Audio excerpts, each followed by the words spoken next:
தமிழக வெற்றி கழகம் கூட்டணிக்கு தயாராகும் கட்சிகள். நடிகர் விஜய் கட்சியை தொடங்கிவிட்டதா அறிவித்தாலும் வருகிற மக்களவைத் தேர்தலில் போட்டியிட போகிறது இல்லை அப்படின்னு 2026ஆம் ஆண்டு சட்டமன்ற தேர்தல் தங்களுக்கு இலக்கு அப்படின்னு அறிவிச்சிட்டாரு.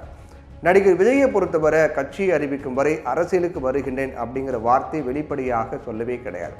ஆனால் அரசியலுக்கான அடித்தளத்தை அமைக்க மெல்ல மெல்ல அடியெடுத்து வைத்தார். திரைப்படங்களில் அவ்வப்போது ஜிஎஸ்டி போன்றவற்றை விமர்சித்து வந்தார். பொது நலனை முன்னிறுத்தியே கருத்துக்களை வெளியிட்டு வந்தார். நேரடியாக எந்த அரசியல் கட்சியும் அவர் சாடியதே கிடையாது. இறுதியாக நமது அரசியல் கட்சியான தமிழக வெற்றி கழகத்தை பதிவு செய்த பின்னரே ஒரு அறிக்கையை வெளியிட்டு அரசியல் இறங்குவது அறிவித்தார் விஜய். தன்னுடைய அரசியல் கட்சியான தமிழக வெற்றி கழகத்தை பதிவு பண்ணிட்டு அதற்கு பிறகு ஒரு அறிக்கை வெளியிட்டார் விஜய். செய்தியாளர் கூட்டத்தில் மைக் பிடித்து அறிவிக்கலை. காரணம், யார் கூட கூட்டணி, யாருக்கு போட்டி, இந்த கட்சி என்றெல்லாம் பல்வேறு சர்ச்சைக்குரிய கேள்விகள் வந்து விடும். கட்சி தொடங்கிய உடனேயே சர்ச்சைகளை சந்திக்க வேண்டாம் அப்படிங்கிறதால அவர் அறிக்கை மூலமே தன்னுடைய அரசியல் பிரவேசத்தை அறிவிச்சிட்டார். மக்களவைத் தேர்தலில் யாருக்கும் ஆதரவில்லை என்பதையும் தெள்ள தெளிவாக சொல்லிட்டார். இதில் ரஜினியின் அனுபவம் அவருக்கு கை கொடுத்திருக்கிறது அப்படின்னு சொல்லலாம். ரஜினி அரசியலுக்கு வரப்போவதாக அறிவித்த நிலையில் சட்டமன்ற தேர்தலில் ரஜினி ரசிகர்களை தேர்தலில் பணிக்காக திராவிட கட்சிகள் பணத்தை வாரி இறைத்து பயன்படுத்தி கொண்டதாக தகவல்லாம் வெளியாச்சு. இந்த நிலை தனது ஆதரவாளர்களுக்கும் ஏற்பட்டுவிடக்கூடாது அப்படிங்கிறதுக்காகவே மக்களவைத் தேர்தலில் யாருக்கும் ஆதரவில்லை அப்படின்னு நடிகர் விஜய் திட்டவட்டமாக அறிவித்தார்.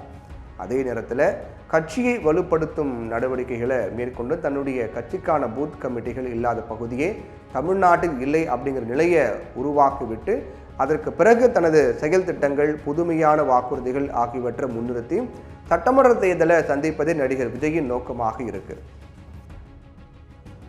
இந்த நிலையில மேலும் ஒரு தகவல் நமக்கு கிடைச்சிருக்கு.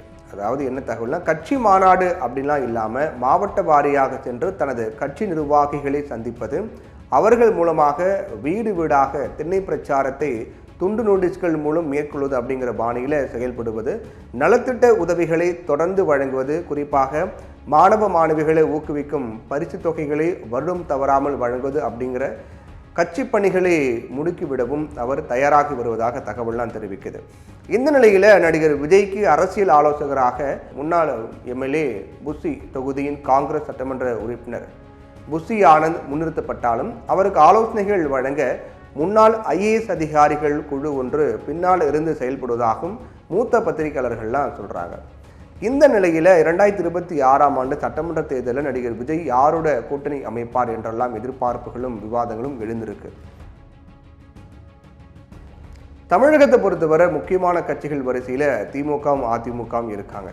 தேசிய கட்சிகள் அப்படின்னா பாஜகவும் காங்கிரஸும் இருக்காங்க. அடுத்ததாக குறிப்பிட்டு சொல்லத்தக்க கட்சிகள் அப்படின்னும் போது கம்யூனிஸ்ட் கட்சிகள், பாட்டாளி மக்கள் கட்சி, விசிக, நாம் தமிழர், சிறுபான்மையினர் கட்சிகள் இதெல்லாம் இருக்காங்க. இது போக சில சிறிய கட்சிகள்லாம் செயல்பட்டு வராங்க. நடிகர் விஜயை பொறுத்தவரை நிர்வாக சீர்கேடு, ஊழல், பிளவில்லாத அரசியல் ஆகியவற்றை எதிர்த்தே ஒரு புதிய சக்தியை மக்கள் எதிர்பார்ப்பதாக தனது அறிக்கையில் சொல்லியிருக்கார். இந்த வரிசையில் திமுக, அதிமுக, காங்கிரஸ், பாஜக ஆகிய கட்சிகள் வருவதற்கு வாய்ப்பே இல்லை. அதே நேரத்தில் திமுக அதிமுகவிற்கு மாற்று தேவை என நினைத்தால் பாட்டாளி மக்கள் கட்சி நடிகர் விஜய் கட்சிக்கு ஆதரவு தரலாம். ஆனால் சாதி கட்சி அப்படிங்கிற முத்திரைக்கையோடு இருப்பதால் பாமகவையும் விடுதலை சிறுத்தைகள் கட்சியும் சம தூரத்திலேயே நடிகர் விஜய் வைத்துக் கொள்வார் அப்படின்னும் அரசியல் விமர்சகர்கள்லாம் சொல்கிறாங்க. கம்யூனிஸ்ட் கட்சிகளும் கூடியவரை திமுக அதிமுகவுக்கு ஒரு மாற்றை தான் தேடிட்டு வராங்க. இன்னும் சொல்ல போனால் ஒரு காலத்தில் தமிழகத்தில் கோலோச்சிய காங்கிரஸுக்கே மாற்று கம்யூனிஸ்ட் கட்சிகள் தான் அப்படிங்கிறது நிலைமை இப்போது அவர்களே மாற்றத்தை தேடும் மனநிலையில் இருக்கும் நிலை உருவாகியிருக்கு. இதன் விளைவாக தான் மக்கள் நல கூட்டணி எல்லாம் அமைத்த போது ஆதரவு தந்து பார்த்தாங்க. அதனால் இப்போதைக்கு நடிகர் விஜயுடன் கூட்டணி அமைக்க வாய்ப்புள்ள கட்சிகள் அப்படின்னா அது கம்யூனிஸ்ட் கட்சிகள் தான் அப்படின்னு உறுதியாக சொல்ல முடியும். சிறுபான்மையினர் கட்சிகளும் முன்வந்து கூட்டணி அமைக்கலாம். இப்போதைக்கு விஜய் கூட்டணி அமைக்கும் வாய்ப்பு இந்த அளவுக்கே இருக்கிறது. ஆனால் இந்த கூட்டணி ஒரு மாற்று கூட்டணியாக மக்களால் பார்க்கப்படக்கூடிய நிலை உருவாக வாய்ப்பு இருக்குமா, வாய்ப்பு இருக்கக்கூடும் அப்படின்னும் எதிர்பார்க்குறாங்க. 2026ஆம் ஆண்டு வாக்களிக்கும் போது புதிய தலைமுறை வாக்காளர்கள், திமுக அதிமுக அதிருப்தி வாக்குகள், புதிய கட்சி ஏற்படுத்த போகும் திட்டங்கள், கொள்கையில் ரீதியான தாக்கம், சிறுபான்மையினரின் ஆதரவு இவை எல்லாமே நடிகர் விஜயால் ஒருங்கிணைக்க முடிந்தால் நிச்சயமாக 2026ஆம் ஆண்டு தேர்தல் களம் படு விறுவிறுப்பாகவே காணப்படும் அப்படிங்கிறதுல மாற்று கருத்து கிடையாது.